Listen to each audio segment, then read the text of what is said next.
আসসালামু আলাইকুম। কেমন আছেন আপনারা? আজকে আমাদের আলোচনার বিষয় নারী ও শিশু নির্যাতন দমন আইন ২০০০। দেখেন, এই আইনটি খুবই গুরুত্বপূর্ণ একটি আইন।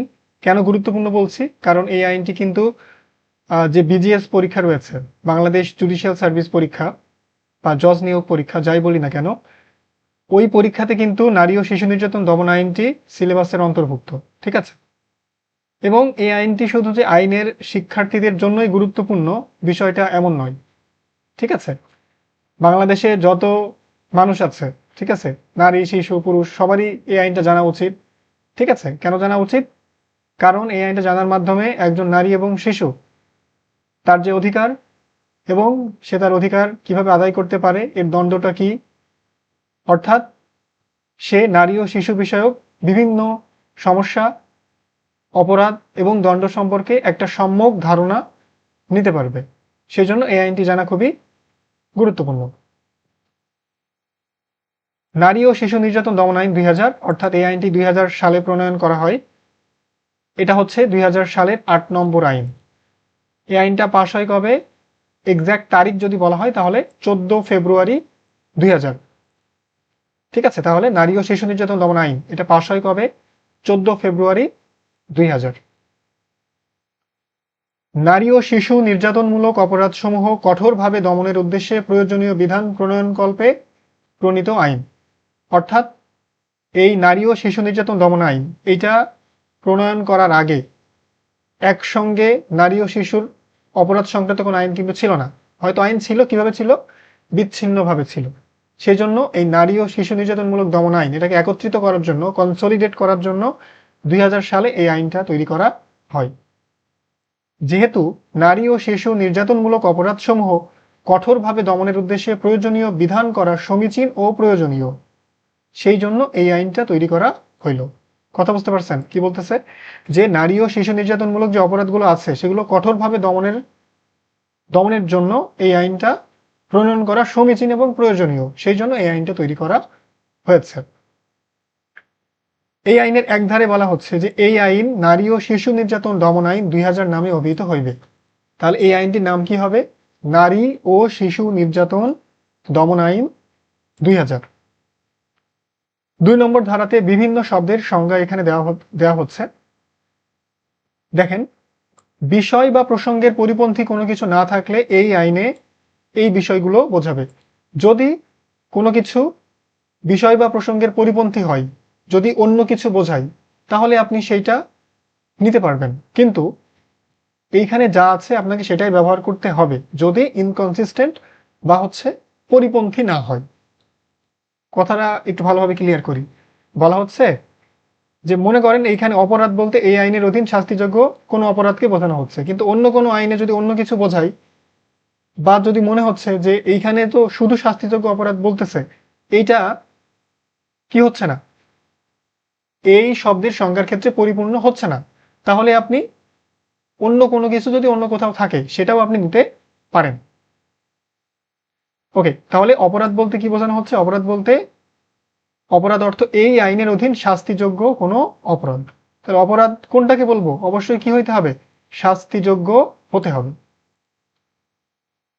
অপহরণ অর্থ বল প্রয়োগ বা প্রলুব্ধ করিয়া বা ফুসলাইয়া বা ভুল বোঝাইয়া বা ভীতি প্রদর্শন করিয়া কোনো স্থান হইতে কোনো ব্যক্তিকে অন্যত্র যাইতে বাধ্য করা।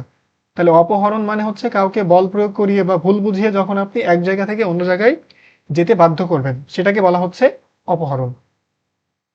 আটক অর্থ কোনো ব্যক্তিকে তাহার ইচ্ছার বিরুদ্ধে কোনো স্থানে আটকিয়ে রাখা। তাহলে আটক বলতে কি বোঝানো হচ্ছে? যে কোনো ব্যক্তিকে আপনি তার ইচ্ছার বিরুদ্ধে কোনো স্থানে আটকিয়ে রাখলেন, এটাকে আটক বলা হচ্ছে। ট্রাইব্যুনাল অর্থ এই আইনের অধীন গঠিত কোনো ট্রাইব্যুনাল। ট্রাইব্যুনাল মানে কি? এই আইনের অধীন গঠিত কোনো ট্রাইব্যুনাল। ধর্ষণ অর্থ ধারা ৯ এর বিধান সাপেক্ষে পেনাল কোড ১৮৬০ সেকশন ৩৭৫ সংজ্ঞায়িত রেপ। অর্থাৎ এই আইনের অধীন ধর্ষণ বলতে কোনটাকে বোঝানো হবে? ধারা ৯ যেটা বলা হয়েছে সেটা, এবং তার সাথে পেনাল কোডের ৩৭৫ ধারাতে যেটা বলা হয়েছে সেটাকেও রেপ বলা হবে। এখন পেনাল কোডের ৩৭৫ ধারায় কি বলা আছে সেটা আমরা দেখে আসি। দেখেন এখানে কি বলা হচ্ছে। এখানে বলা হচ্ছে a man is said to commit rape who, except in the case hereinafter accepted, has sexual intercourse with a woman under circumstances falling under any of the 5 following description। অর্থাৎ নিচে যে 5টা বিষয় বলা আছে এই 5টা বিষয়ের মধ্যে যদি পড়ে তাহলে সেটাকে রেপ হিসেবে বা ধর্ষণ হিসেবে গণ্য করা হবে। প্রথমে কি দেখেন, প্রথমে বলা হচ্ছে যে এগেনস্ট হার উইল, যদি তার ইচ্ছার বিরুদ্ধে করা হয় তাহলে সেটা ধর্ষণ। তারপরে বলা হচ্ছে উইদাউট হার কনসেন্ট, যদি তার সম্মতির বিরুদ্ধে করা হয় তাহলে সেটাও হবে ধর্ষণ। 3 নম্বরে বলা হচ্ছে with her consent when her consent has been obtained by putting in fear of death or of hurt। অর্থাৎ আপনি কনসেন্ট নিয়েছেন, সম্মতির সাথেই হয়েছে, কিন্তু সম্মতিটা কিভাবে নেওয়া হয়েছে, তাকে মৃত্যুর ভয় দেখিয়ে বা আঘাত করার ভয় দেখিয়ে, তাহলে সেটাও ধর্ষণ হিসেবে গণ্য হবে। 4 নম্বরে বলা হচ্ছে with her consent when the man knows that he is not her husband and that her consent is given because she believes that he is another man to whom she is or believes herself to be lawfully married। অর্থাৎ এখানে তার সম্মতি ছিল এবং when the man knows that he is not her husband, মানে যার সাথে এই কাজটি করা হয়েছে সে জানে যে সে তার হাজবেন্ড না, কিন্তু যার সাথে করা হয়েছে সে মনে করছে সে ওর হাজবেন্ড। কেন মনে করছে? এটা হতে পারে রাতের বেলা বা অন্য কোনো কারণে, পরিচয় গোপন করে এটা করতে পারে। অর্থাৎ সে মনে করতেছে যে তিনি হচ্ছে তার হাজবেন্ড, কিন্তু তিনি আসলে তার হাজবেন্ড নয়। তো এই হিসেবে তিনি যদি কনসেন্ট দেন সেটাও কিন্তু ধর্ষণ হিসেবে গণ্য হবে। With or without her consent when she is under 14 year of age, অর্থাৎ কারো বয়স যদি 14 বছরের নিচে হয় তাহলে সে সম্মতি দিক বা না দিক সেটা কি হবে, ধর্ষণ হিসেবে গণ্য হবে। এখানে একটা এক্সপ্লেনেশন বা ব্যাখ্যা আছে, ব্যাখ্যাতে কি বলা হচ্ছে যে penetration is sufficient two constitute the sexual intercourse necessary to the offence of rape. অর্থাৎ কাজ সম্পূর্ণ করলেই যে ধর্ষণ হবে বিষয়টা এমন না, শুধু প্রবেশ করানোও ধর্ষণ হিসেবে গণ্য হবে। এখানে একটা এক্সেপশন দেওয়া আছে, sexual intercourse by a man with his own wife, the wife not being under 13 years of age is not rape. অর্থাৎ কেউ যদি কারো নিজের স্ত্রীর সাথেও সেক্সুয়াল ইন্টারকোর্স করে এবং তার বয়স যদি 13 বছরের নিচে হয় তাহলে সেটা ধর্ষণ হিসেবে গণ্য হবে, কিন্তু যদি 13 বছরের উপরে হয় তাহলে ধর্ষণ হিসেবে গণ্য হবে না। ঠিক আছে, ওকে। তারপরে রয়েছে নবজাতক শিশু অর্থ অনূর্ধ্ব 40 দিন বয়সের কোনো শিশু। তার মানে এখানে নবজাতক বলতে 40 দিন বয়সের কোনো শিশুকে বোঝানো হয়েছে। নারী অর্থ যে কোনো বয়সের নারী, নারী বলতে যে কোনো বয়সের নারীকে বোঝানো হয়েছে। বলাৎকার অর্থ কোনো ছেলে শিশুর মুখ বা পায়ুপথে কোনো ব্যক্তি কর্তৃক সংঘটিত যৌনকর্ম। বলাৎকার বলতে কি বোঝানো হয়েছে, যে কোনো ছেলে শিশুর মুখ বা পায়ুপথে কোনো ব্যক্তি কর্তৃক সংঘটিত যৌনকর্ম।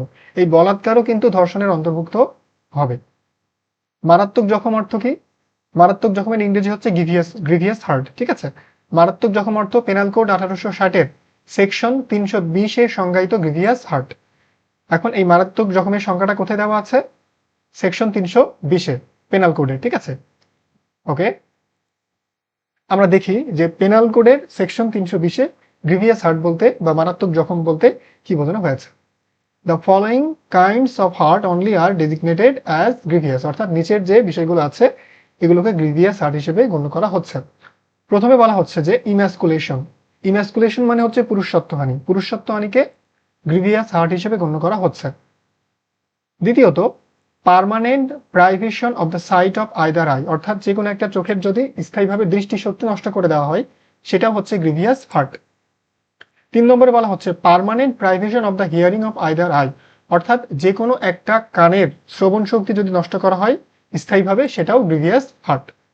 4 নম্বরে বলা হচ্ছে যে privation of any member or joint, অর্থাৎ যদি শরীরের কোনো অঙ্গ বা অস্থিকে নষ্ট করা হয় সেটাও হচ্ছে গ্রিভিয়াস হার্ট। এখানে মেম্বার বলতে কিন্তু সদস্য না, মেম্বার বলতে কি, মেম্বার বলতে বোঝানো হচ্ছে শরীরের কোনো অঙ্গকে। 5 নম্বরে বলা হচ্ছে destruction or permanent impairing of the powers of any member or joint, অর্থাৎ শরীরের কোনো অঙ্গ বা অস্থির যদি কি করা হয়, ডিস্ট্রাকশন মানে ধ্বংস করা হয়, বা হচ্ছে পার্মানেন্ট ইম্পেয়ারিং মানে স্থায়ীভাবে অকেজো করে দেওয়া হয়, সেটাও কি হবে, সেটাও গ্রিভিয়াস হার্টের মধ্যে পড়বে। 6 নম্বরে আছে permanent disfigurement of the head or face, অর্থাৎ স্থায়ীভাবে কারোর মুখ বা মাথা যদি কি করা হয়, বিকৃতি ঘটানো হয়, সেটাও গ্রিভিয়াস হার্টের মধ্যে পড়বে। 7 নম্বরে আছে ফ্র্যাকচার অর ডিসলোকেশন অফ এ বোন অর টুথ, অর্থাৎ দাঁত বা হাড়কে যদি ডিসলোকেশন করা হয়, মানে ফ্র্যাকচার মানে কি কোনো ক্ষতি করা হয়, বা একবারে দাঁত বা হাড় ভেঙে দেওয়া হয়, সেটাও গ্রিভিয়াস হার্টের মধ্যে পড়বে। 8 নম্বরে বলা হচ্ছে any hurt which endangers life or which causes the sufferer to be during the space of 20 days in severe bodily pain or unable to follow his ordinary pursuit, অর্থাৎ বলা হচ্ছে এমন কোনো কাজ যা কোনো মানুষের জীবনকে বিপন্ন করে, এই যে এন্ডেঞ্জার্স লাইফ, ঠিক আছে, অথবা ওই যে আঘাতটা করা হয়েছে সেটা যদি 20 দিন পর্যন্ত তার শরীরকে ব্যথা প্রদান করে এবং তাকে স্বাভাবিক কাজকর্ম করতে না দেয়, তাহলে সেটা হবে গ্রিভিয়াস হার্ট। মুক্তিপণ অর্থ আর্থিক সুবিধা বা অন্য যে কোনো প্রকারের সুবিধা, তাহলে এই আইনে মুক্তিপণ বলতে বোঝানো হচ্ছে কি যে কোনো আর্থিক সুবিধা বা অন্য যে কোনো প্রকারের সুবিধা এর মধ্যে অন্তর্ভুক্ত হবে। ফৌজদারি কার্যবিধি অর্থ কি? ফৌজদারি কার্যবিধি অর্থ কোড অফ ক্রিমিনাল প্রসিডিউর 1898। ওকে, তারপরে কি বলা হচ্ছে যৌতুক। যৌতুক বলতে আমরা দেখি কোনো বিবাহের বর বা বরের পিতা বা মাতা বা প্রত্যক্ষভাবে বিবাহের সহিত জড়িত বরপক্ষের অন্য যে কোনো ব্যক্তি কর্তৃক উক্ত বিবাহের সময় বা তৎপূর্বে বা বৈবাহিক সম্পর্ক বিদ্যমান থাকাকালে বিবাহ স্থির থাকার শর্তে, কি শর্তে? বিবাহ স্থির থাকার শর্তে বিবাহের পণ হিসেবে বিবাহের কনে পক্ষের নিকট দাবিকৃত অর্থ, সামগ্রী বা অন্যবিধ সম্পদ। কি বলছে দেখেন, বলছে যে যৌতুক বলতে বোঝায় যে বিবাহের বর হতে পারে তার পিতা মাতা বা অন্য যে কোনো কেউ হতে পারে, যদি কনে পক্ষের কাছ থেকে বিবাহ স্থির রাখার শর্তে, যে যদি আপনি যৌতুক দেন তাহলে বিবাহ স্থির থাকবে, না হলে থাকবে না, এই শর্তে যদি কোনো অর্থ নেওয়া হয়, কোনো সামগ্রী বা অন্য যে কোনো সম্পদ নেওয়া হয়, সেটাকে যৌতুক বলা হচ্ছে। এখানে আরো বলা হচ্ছে যেটা কখন দেওয়া হবে, এটা বিয়ের আগে হতে পারে, বিয়ের সময় হতে পারে, বা বিয়ের পরেও হতে পারে। এই যে তৎপূর্বে বৈবাহিক, এটা কি হইতে পারে? সময়, তৎপূর্বে বা বৈবাহিক সম্পর্ক বিদ্যমান থাকা মানে, অর্থাৎ 3টে অবস্থাতেই হতে পারে। এখন কথা হচ্ছে এইটাদের সাথে সাথে দিলেই যৌতুক হবে, বিষয়টা এমন না।